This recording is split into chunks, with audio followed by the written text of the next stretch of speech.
నమస్తే మోటోస్. నేను మీకు వీడియోలో గండికోటలో జరిగిన ఇన్సిడెంట్ గురించి కంప్లీట్గా ఎక్స్ప్లెయిన్ చేయబోతున్నాను. అసలు అక్కడ ఏం జరిగింది, ఆ థింగ్ ఏంటి కంప్లీట్గా ఎక్స్ప్లెయిన్ చేస్తాను. ఈ వీడియో మొత్తం మీరు చూసిన తర్వాత అసలు సొసైటీ ఎంత దారుణంగా ఉందో అనిపిస్తుంది. ఒక అమ్మాయికి మనం చాలా చూసాం, అంటే దిశ కేసు కానీ ఇలా చాలా ఇన్సిడెంట్స్ మనం ఒకప్పుడు చూసేవాళ్ళం. అమ్మాయికి అట్లీస్ట్ వాళ్ళ ఫ్యామిలీ దగ్గర ఉన్నప్పుడన్నా సేఫ్గా ఉంటుంది అని అనిపిస్తుంది. ఆబ్వియస్గా 13-14 ఇయర్స్ వచ్చేసరికి అది అమ్మాయికైనా సరే అబ్బాయికైనా సరే హార్మోనల్ చేంజెస్ వల్ల ఫీలింగ్స్ జనరేట్ అవుతాయి. ఇది అట్ సైడ్ ఆపోజిట్ జెండర్కి అట్రాక్ట్ అవుతారు, మేబీ లవ్ అన్న ఫీలింగ్లో ఉంటారు. ఇలా చాలా థింగ్స్ చాలా కామన్గా జరుగుతాయి. వేరే కంట్రీస్లో ఎలా ఉంటుందంటే 13-14 ఇయర్స్ వచ్చినప్పుడు వాళ్ళ ఇండివిజువల్ లైఫ్ వాళ్ళు లీడ్ చేయమని చెప్పి వదిలేస్తారు. బట్ మన ఇండియాలో లేదు. అలాంటప్పుడు పేరెంట్స్ ఏం చేయాలి? ఆ టైంలో ఉన్నప్పుడు నువ్వు చేస్తున్న థింగ్ అనేది రాంగ్ థింగ్ అని కన్వే చేయడానికి చూడాలి, కౌన్సిలింగ్ కావాలి, లేకుంటే కొద్దిగా హార్ష్గా బిహేవ్ చేసినా కంట్రోల్ చేయడం చూడాలి. అంతేగాని వాళ్ళని చంపేసి, అది కూడా ఈ ఇన్సిడెంట్ మీరు విన్నారంటే సొంత అన్న తన చెల్లిని చంపిన తర్వాత తన బాడీని నగ్నంగా పడేశారు. అంటే ఒక్కసారి ఆలోచించండి, అరే వాళ్ళ మనసు ఎంత దారుణంగా ఉంది. అరే మాటలు రావట్లేదు. ఇప్పుడు మన ఇంట్లో వాళ్ళకి ఏదైనా సంథింగ్ అవుతుంది అంటే వేరే వాడు వచ్చి అరే ఏదైనా అంటున్నాడు, ఫిజికల్గా ఏం చేస్తున్నా అంటే మనం రగిలిపోతాం, అరే మనకు కాలిపోతుంది, అరే వాడు ఏమని చేసేద్దాం అన్నట్టు. అలాంటిది సొంత చెల్లినే అన్నలు కలిసి చంపేసి తన బాడీని నగ్నంగా పడేశారంటే ఒక్కసారి వాళ్ళ మైండ్ సెట్ గురించి ఆలోచించండి. అరే ఎంత దారుణమైన స్టేట్లో ఉన్నారని చెప్పి. అసలు ఇన్సిడెంట్ ఏంటి, ఏం జరిగింది అన్న థింగ్ని కంప్లీట్గా ఎక్స్ప్లెయిన్ చేయడానికి అయితే నేనైతే ట్రై చేస్తాను. కడప జిల్లాలో హనుమాన్ గుట్టి అనే ఒక విలేజ్ ఉంది. ఇందులో వైష్ణవి అన్న అమ్మాయి ఇంటర్ సెకండ్ ఇయర్ అవుతుంది. తన ఏజ్ వచ్చి 16 ఇయర్స్, అంటే మైనర్. తన ఏంటంటే రిలేషన్షిప్లో ఉంది. లొకేషన్ ఒక అబ్బాయితో రిలేషన్షిప్లో ఉంది. అది లాంగ్ టైం నుంచి తన రిలేషన్షిప్లో ఉంది. వీళ్ళ ఫ్యామిలీకి ఆ విషయం తెలిసి అమ్మాయిని కంట్రోల్ చేయడానికి చూశారు. అంటే కౌన్సిలింగ్ కానీ ఇలా చాలా థింగ్స్ చేయడానికి చూశారు. లాస్ట్ ఒక 3-4 మంత్స్ నుంచి చూశారు. అంటే అమ్మాయి చెప్పారు ఇది కరెక్ట్ థింగ్ కాదు, ప్రాపర్ థింగ్ కాదని చెప్పి చాలా చెప్పడానికి చూశారు. అయినా సరే అమ్మాయి రిలేషన్షిప్లో ఉంది అని వీళ్ళకి అర్థమైంది. సో వీళ్ళని ఏదో ఒకటి చేయాలని ఫిక్స్ అయిపోయారు. ఇక్కడ మెయిన్ రీజన్ ఏంటంటే ఎవరైతే లొకేషన్ ఒక అబ్బాయి ఉన్నాడో తను ఏంటంటే వీళ్ళ క్యాస్ట్ కాదు, వీళ్ళకంటే లో క్యాస్ట్.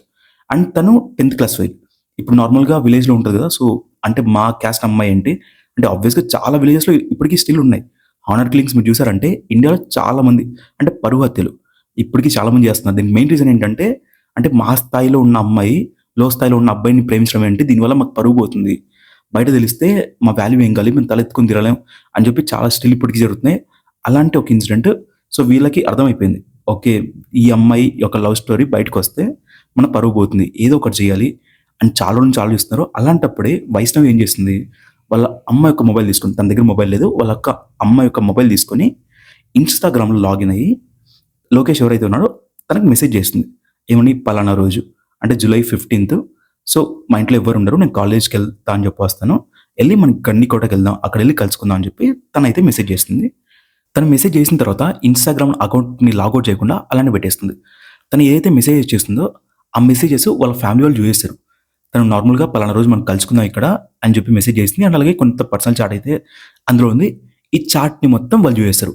వీళ్ళు ఇప్పుడు ఫిక్స్ అయిపోయారు, మనం టైం కోసం వెయిట్ చేసాం కదా, ఇదే కరెక్ట్ టైం, ఆ రోజు మన ఇద్దరిని చంపేద్దామని ఫిక్స్ అయిపోయారు అండ్ ప్లాన్ చేసుకున్నారు. దాన్ని బట్టే ఇక్కడ ఏంటంటే వాళ్ళ అన్న, తన పేరు వచ్చి బ్రహ్మయ్య, అండ్ వాళ్ళ కజిన్ వచ్చి కొండయ్య అని ఒక అతను ఉన్నాడు. సో వీళ్ళిద్దరూ ప్లాన్ చేసుకున్నారు. సో ఏంటి, మనం పలానా రోజు వాళ్ళిద్దరిని అక్కడికి వెళ్దాం, కలుసుకొని చంపేద్దామని ఫిక్స్ అయిపోయారు. అండ్ ఏదైతే 15th జూలై ఉందో అంతకుముందు రోజు 14th జూలై అక్కడికి వెళ్ళి ప్రాపర్గా రిక్కీ చేశారు. అంటే ప్లేస్ ఎలా ఉంది ఏంటి ప్రతి ఒక్క థింగ్ని చూస్ చేసుకున్నారు, వెనక్కి వచ్చేసారు. అండ్ ఆ రోజు జూలై 15th అక్కడికి వెళ్ళారు. అక్కడికి వెళ్ళి చూస్తే జస్ట్ అమ్మాయి మాత్రమే ఉంది. అండ్ లోకేష్ అబ్బాయి ఎవరైతే ఉన్నాడో తను అక్కడ లేడు. ఇక్కడ జరిగిన థింగ్ ఏంటంటే లోకేష్ వాళ్ళ మామయ్య చరణ్ అని చెప్పి ఇతను కాల్ చేసి లోకేష్కి, సో వాళ్ళ ఫ్యామిలీ సైడ్ నుంచి వాళ్ళ బ్రదర్స్ నువ్వు దొరికితే చంపేద్దామని చూస్తున్నారు, నువ్వు అక్కడ ఉండకు, వచ్చేసేయి అన్నట్టయితే మెసేజ్ పాజ్ చేశాడు. దీని ద్వారా ఏంటంటే తనైతే అక్కడ నుంచి వచ్చేసాడు. వైష్ణవిని కూడా రమ్మంటే తను ఏమైందంటే నేను ఇంట్లో కాలేజ్ కోసం అని చెప్పొచ్చాను, ఇప్పుడు వెళ్తే బాగోదు, సో నేను ఈరోజు ఈవినింగ్ దాకా ఇక్కడే ఉండి తర్వాత వెళ్ళిపోతా అని చెప్పింది. దాంతో లోకేష్ అక్కడ నుంచి వెళ్ళిపోయాడు. వెళ్ళిపోయిన తర్వాత తను ఒంటరిగా అక్కడెక్కడే తిరుగుతుంది. తను అక్కడున్న రంగనాథ స్వామి దేవాలయం ఇలా ఆ టెంపుల్స్ అన్నీ తిరుగుతుంది. వీళ్ళు అప్పుడు చూస్తున్నప్పుడే వీళ్ళ బ్రదర్స్ కొండయ్య అండ్ బ్రహ్మయ్యకి వీళ్ళకి తనకు అనిపించింది, తను సింగిల్గా అనిపించింది. వీళ్ళు అనుకున్నారు, అరే బతికిపోయాడు, అయినా సరే దీన్ని వదలొద్దు, మనం చంపేదాన్ని ఫిక్స్ అయిపోయారు.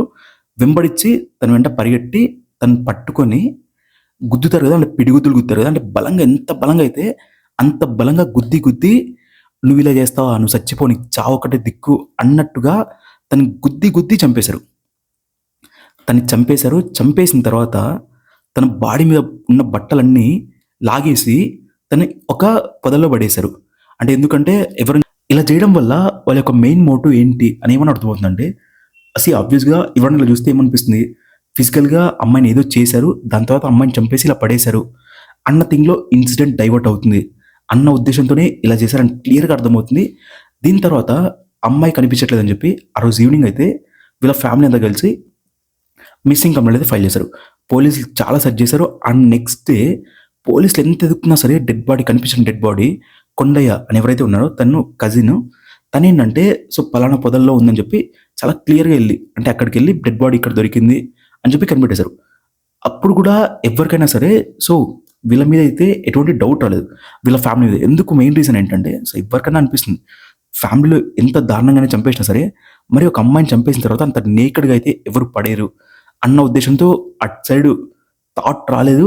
లోకేష్ ఎవరైతే ఉన్నాడో తన బాయ్ ఫ్రెండ్‌ని ఇన్వెస్టిగేట్ చేశారు. ఆ సీసీటీవీ ఫుటేజెస్ మొత్తం కలెక్ట్ చేశారు. అక్కడున్న డేటా ప్రకారం ఏంటంటే బాడీని కూడా అటాప్సీకి పంపిస్తారు కదా! అటాప్సీకి పంపించారు. నెక్స్ట్ డే జూలై 16న అటాప్సీ రిపోర్ట్స్ వచ్చాయి. అక్కడ వచ్చిన దాన్ని బట్టి ఏంటంటే జూలై 16th అరౌండ్ 2:00 అయితే అటాప్సీ రిపోర్ట్స్ వచ్చాయి. అందులో క్లియర్‌గా మెన్షన్ చేశారు. ఇప్పటికి బాడీ చనిపోయి 1 డే 2 అవర్స్ అవుతుందని. అంటే జూలై 15 అరౌండ్ 12:00కి చనిపోయారు అని చెప్పి దాని యొక్క టైం. వీళ్ళు సీసీటీవీ ఫుటేజ్ మొత్తం చెక్ చేసినప్పుడు లోకేష్ అమ్మాయిని తీసుకొని అరౌండ్ 8:00కి గండికోటకి వెళ్ళాడు. తను రిటర్న్ వచ్చేటప్పుడు టైం వచ్చి 10:00 అవుతుంది. తను చనిపోయింది 12:00. అంటే డెఫినెట్‌గా ఈ టైంకి మిస్ మ్యాచ్ ఉంది. లోకేష్‌కి ఇన్సిడెంట్‌కి అంటే తను చనిపోయిన యొక్క థింగ్‌కి ఎటువంటి సంబంధం లేదు.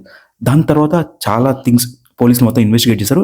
అండ్ మెయిన్ బ్రేక్ త్రూ అంటే ఇక్కడ లీడ్ ఎక్కడ దొరికిందంటే ఏవైతే ఆ చుట్టుపక్కల ఉన్న సెల్ టవర్స్‌ని ట్రాక్ చేసి అంటే ఇక్కడ యాక్టివ్‌గా ఉన్న నంబర్స్ ఏంటి ఆ పలానా టైంలో అని చెక్ చేసినప్పుడు అరౌండ్ 70-80 నంబర్స్ దొరికాయి. అంటే సిమ్స్ ఏవైతే ఉన్నాయో అలా 70-80 మెంబర్స్‌వి దొరికాయి. అందులో ఈ కేస్‌కి ఎవరైనా లింక్ ఉన్నారా అన్నీ చెక్ చేస్తున్నప్పుడు కొండయ్య అండ్ వాళ్ళ అన్న బ్రహ్మయ్య యొక్క సిగ్నల్స్ అయితే అక్కడే కనిపించాయి. పలానా టైంలో అంటే జూలై 15 12:00కి అక్కడే ఉన్నట్టు సిగ్నల్స్ అయితే పోలీసులు ట్రాక్ చేశారు. అండ్ వీళ్ళు చెక్ చేస్తే వాళ్ళ సిగ్నల్ ట్రాకింగ్‌ని next day before day July 14th కూడా వాళ్ళు అక్కడ ఉన్నట్టు తెలిసింది. ఆబ్వియస్‌గా రెక్కీకి వెళ్ళారు కదా! అది కూడా దొరికిపోయారు.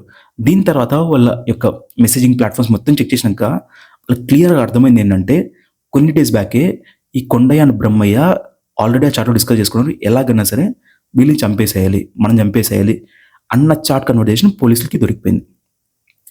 ఇది కంప్లీట్‌గా జరిగిన థింగ్. ఇక్కడ ప్రతి పేరెంట్ అర్థం చేసుకునే థింగ్ ఏంటంటే అమ్మాయి ఎప్పుడైతే ఒక 13-14 ఇయర్స్ అమ్మాయి గాని, అబ్బాయి గాని అరౌండ్ ఒక 22 దాకా వాళ్ళ ఏజ్ ఎలా ఉంటదంటే చాలా ఫ్లక్చుయేట్ అయిపోతుంటది. వాళ్ళ మైండ్ వాళ్ళ మాట వినదు.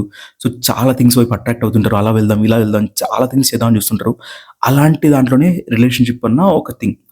ఆబ్వియస్‌గా పేరెంట్స్‌కి వాళ్ళ అమ్మాయి గాని, అబ్బాయి గాని రిలేషన్‌షిప్‌లో ఉన్నారు. వేరే అమ్మాయితో తిరుగుతున్నారు, లేకుంటే వేరే అబ్బాయితో తిరుగుతున్నారు అంటే ఆబ్వియస్‌గా ఎవ్వడికి నచ్చదు. ఎవడు సహించడు. అలాంటప్పుడు మీరు మీ పిల్లల్ని ప్రాపర్‌గా గైడ్ చేయాలి. ఇది కాదు, ఇది కరెక్ట్ థింగ్ కాదు, ఇది కరెక్ట్ ఏజ్ కాదు, దానికంటూ ఒక పలానా ఏజ్ ఉంటది.